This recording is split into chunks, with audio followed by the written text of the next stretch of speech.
இந்த 7 ஆண்டு காலமாக விஜயை தூக்கி நிறுத்தியதில் ஜெகதீஷ் பழனிசாமியோட பங்கு பெரும்பங்கு. பல ஹீரோயினிகளை நீங்கள் ரூட்ஸ்னு ஒரு நிறுவனம் ஆரம்பித்து, அதான் விஜய் தான் பினாமி. அதுக்கு விஜயுடைய பணம் தான் 1000 கோடி ரூபாய் முதலீடு. சினிமா துறையில் நடிகைகளுக்கு பஞ்சம் ஏற்படுது. நேரம் எங்கே போனோம்? ரூட்ஸ் போனால் தான் ஹீரோவுக்கு ஏற்ற ஹீரோயினி. ஆனால் அந்த சமயத்தில் ரெட் ஜெயிண்ட் என்ற ஒரு பெரிய பிம்பம் அங்கே இருக்கு. ரெட் ஜெயிண்டை கட்டுப்படுத்துவதற்கு தான் இந்த ரூட்ஸ் நிறுவனம் அது உருவாக்கப்பட்டது.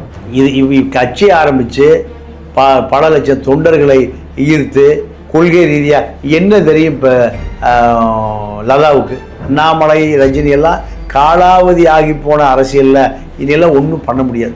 பாஜகவே இவர் பயன்பட மாட்ட தூக்கி போட்டானே. உதயநிதிக்கு விளையாட்டு சாமான சின்ன குழந்தைல அவங்க அம்மா பொம்மை கிம்மை கார் பொம்மை சைக்கிள் பொம்மை வாங்கி கொடுத்துருப்பாங்க. இப்போ அடம் முடிக்கிறார், எனக்கு ஒரு 10 எம்எல்ஏ வாங்கி கொடுக்கு.